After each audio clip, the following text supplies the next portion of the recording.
Brought to you by TechnoSpark 20 series smartphones.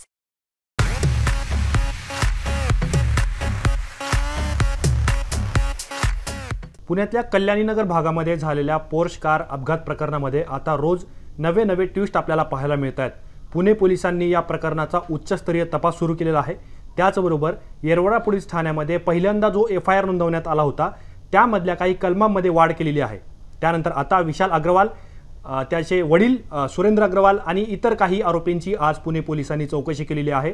बाल हक्क न्यायालयाने अल्पवयीन आरोपी जो होता, जो मूळ पोर्श कार चालवत होता असा आरोप करण्यात येतोय, त्या आरोपीला बाल सुधारगृहात पाठवण्यात आलेला आहे। आणि त्यानंतर पुणे पोलिसांच्या तपासामध्ये काही धक्कादायक गोष्टी समोर आलेल्या आहे। विशाल अग्रवाल याला पोलिसांनी छत्रपती संभाजीनगरमधून ताब्यात घेतलं होतं। त्यानंतर पोलिसांनी त्याचा मूळ मोबाईल जप्त केलेला आहे। ज्यावेळेस अपघात झाला होता त्यावेळी विशाल अग्रवालने ज्या फोनवरून अनेक काही लोकांना फोन केल्याचा आरोप होत होता, तो फोन आता पुणे पोलिसांनी हस्तगत केलेला आहे।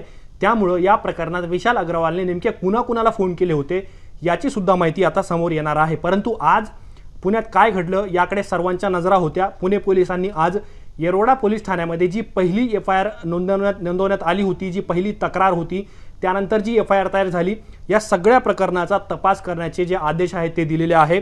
पहिली जी बातमी पुण्यातून आली होती ती होती पुण्यात अपघात झाल्यानंतर 2 लोकांचा मृत्यू झाल्यानंतर येरवडा पोलीस ठाण्यात गुन्हा नोंदवताना काही अनियमितता झाली आहे का, अपारदर्शकता, गैरप्रकार झालेत का याची चौकशी करण्याचे आदेश देण्यात आलेले आहे। इतकंच नाही तर ही चौकशी ACP दर्जाचा अधिकारी या प्रकरणाची चौकशी करणार आहेत आणि त्या अश्विनी राख पोलीस अधिकारी आहेत। अनेक गाजलेल्या प्रकरणांमध्ये त्यांनी काम केलेलं आहे आणि अश्विनी राख आता येरवडा पोलीस ठाण्यामध्ये जी गुन्हा नोंदवण्याची प्रक्रिया होती या प्रकरणाचा तपास करताना आपल्याला पाहायला मिळणार आहे। खऱ्या अर्थाने येरवडा पोलिसांचा तपास होणार का? ज्या पोलिसांनी या प्रकरणात FIR नोंदवला, हे प्रकरण हाताळलं, त्यावरून सुद्धा राजकीय वाद आपल्याला पेटल्याचं महाराष्ट्रामध्ये पाहायला मिळालं होतं। त्यामुळे अश्विनी राख यांच्या चौकशीकडे सगळ्यांचं लक्ष असणार आहे। परंतु ज्या पोलिसांनी या प्रकरणामध्ये FIR नोंदवले त्याची सुद्धा चौकशी त्या करणार आहेत, याकडे सर्वांचं लक्ष असणार आहे। देवेंद्र फडणवीस जे राज्याचे गृहमंत्री आहे ते पुण्यामध्ये गेले होते, पुणे आयुक्तालयात गेले होते आणि तिथे त्यांनी कलम 304 हे लावल्याचं सगळ्यांसमोर स्टेटमेंट केलं होतं। त्यानंतर काँग्रेसचे कसब्याचे आमदार रवींद्र धंगेकर यांनी सुद्धा काही ट्विट्स केले होते आणि त्या ट्विट्समधून 304 हे कलम या प्रकरणात लावण्यात आलेलं नाही, देवेंद्र फडणवीस खोटं बोलतायत असं स्टेटमेंट त्यांनी केलं होतं। आणि त्यानंतर आता अश्विनी राख या ACP दर्जाच्या अधिकारी येरवडा ठाण्यामध्ये जो गुन्हा नोंदवण्याची जी प्रक्रिया होती त्याची चौकशी आता पुणे पोलीस यांच्या मार्फत करण्यात येणार आहे। दुसरी जी अपडेट आहे तर ती पुणे पोर्शे अपघात प्रकरणातील आरोपी गेल्या काही दिवसांपासून चारचाकी चालवत होता। पोर्श गाडी चालवण्यापूर्वी अल्पवयीन आरोपीने त्याच्या वडिलांची अर्थात विशाल अग्रवाल यांची ऑडी कार चालवलेली होती असं पोलीस तपासामध्ये उघड झालेलं आहे। अल्पवयीन आरोपी ज्या दिवशी मद्यधुंद अवस्थेमध्ये त्याने गाडी चालवली, ही गाडी त्याने पहिल्यांदा चालवली नव्हती, यापूर्वी सुद्धा त्याने अनेकदा चारचाकी चालवलेली होती। आरोपी जे त्याचे वडील आहेत विशाल अग्रवाल यांच्याकडे जी ऑडी गाडी आहे ही सुद्धा अल्पवयीन आरोपीने अनेकदा चालवलेली होती, याची कल्पना विशाल अग्रवाल यांना होती असं सुद्धा पोलिसांच्या तपासामध्ये समोर आलेलं आहे। अल्पवयीन आरोपीचे वडील अर्थात विशाल अग्रवाल यांची पोर्श गाडी चालवणाऱ्या ड्रायव्हरची ही पोलिसांकडून चौकशी सुरू आहे, कारण अपघात झाला त्यावेळी ड्रायव्हरने तो स्वतः गाडी चालवत असल्याचा जबाब नोंदवला होता। अपघातावेळी अल्पवयीन आरोपीसह त्याचे 2 मित्र पोर्श कारमध्ये होते। ही अत्यंत महत्त्वाची आणि इंटरेस्टिंग अपडेट आहे।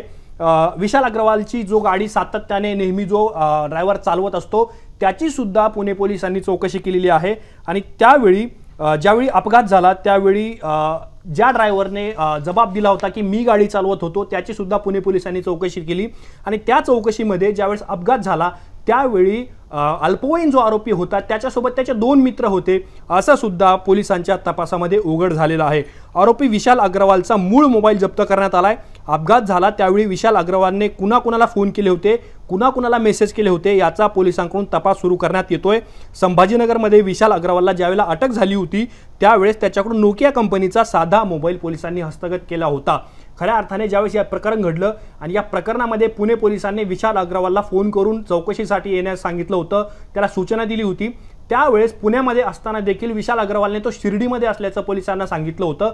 त्यावरून सुद्धा पोलिसांनी त्याला ट्रेस करण्याचा प्रयत्न केला, परंतु त्याच वेळेस विशाल अग्रवाल हा त्याच्या काही साथीदारांसह छत्रपती संभाजीनगरमध्ये एका पडक्या हॉटेलमध्ये असल्याचं पोलिसांना समजलेलं होतं आणि त्यानंतर पुण्याचे पोलीस आयुक्त अमितेश कुमार यांनी संभाजीनगरमधील त्यांचे जुने नेटवर्क ऍक्टिव्ह केले आणि काही तासांच्या आत विशाल अग्रवालला त्यांनी ताब्यात घेतलं, त्याला अटक केली। त्याचबरोबर ज्या दिवशी कल्याणी नगरमध्ये पोर्श कारने दोघांना उडवलं त्यापूर्वी अल्पवयीन आरोपी मुलाने त्याच्या मित्रांसोबत 69,000 रुपयांची दारू पिलेली होती। 12वी पास झाल्यानंतर 12वी उत्तीर्ण झाल्याच्या आनंदामध्ये त्याने सेलिब्रेशन केलेलं होतं। त्याच्या मित्रांसोबत काही पब आणि बारमध्ये तो गेलेला होता। केवळ एकच नाही तर 2-2 पब आणि बारमध्ये त्याने दारू पिलेली होती आणि त्यामध्ये कॉसी बारमध्ये 48,000 आणि ब्लॅक मिरेट क्लबमध्ये 21,000 रुपयांचं बिल हे अल्पवयीन आरोपीने पेड केलेलं आहे, असं आता पुणे पोलिसांच्या तपासामध्ये समोर येत आहे। अल्पवयीन आरोपीचा मोबाईल असेल किंवा जे ब्लॅक कोसी आणि कॉसी बार ह्या हॉटेलमधून जे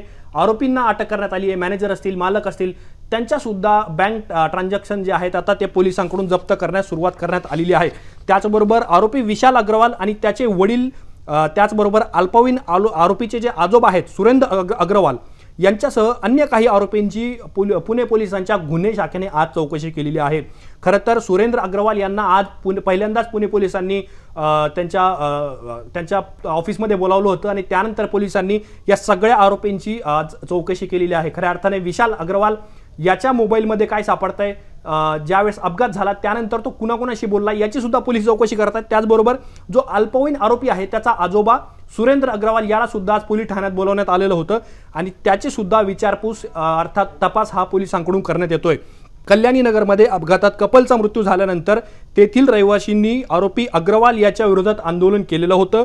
गेल्या वर्षभरापासून स्थानिक तेथील जे आहे ते पब आणि बार बंद करण्यात यावेत यासाठी आंदोलन करत होते। वेळेची मर्यादा आणि तिथं आजूबाजूची जी शाळा आहेत, महाविद्यालय आहेत आणि त्यांच्या लगतच या गोष्टी होत असल्यामुळं अनेकदा रहिवाशींनी संताप व्यक्त केलेला होता आणि आंदोलन देखील केलेलं होतं, असं सुद्धा माहिती इंडिया टुडेला मिळालेली आहे। त्यामुळं विशाल अग्रवाल आणि अल्पवयीन आरोपी त्याचबरोबर आता या सगळ्या प्रकरणामध्ये सुरेंद्र अग्रवाल या तिघांची आरोपींची एंट्री झालेली आहे आणि पुणे पोलिसांनी सगळ्यात महत्त्वाची आणि इंटरेस्टिंग अपडेट म्हणजे येरवडा पोलीस ठाण्यामध्ये जी FIR दाखल करण्यात आली, जो गुन्हा नोंदवण्यात आला, त्या प्रक्रियेची सुद्धा आता एका ICP दर्जाच्या अधिकाऱ्याकडून चौकशी होणार आहे।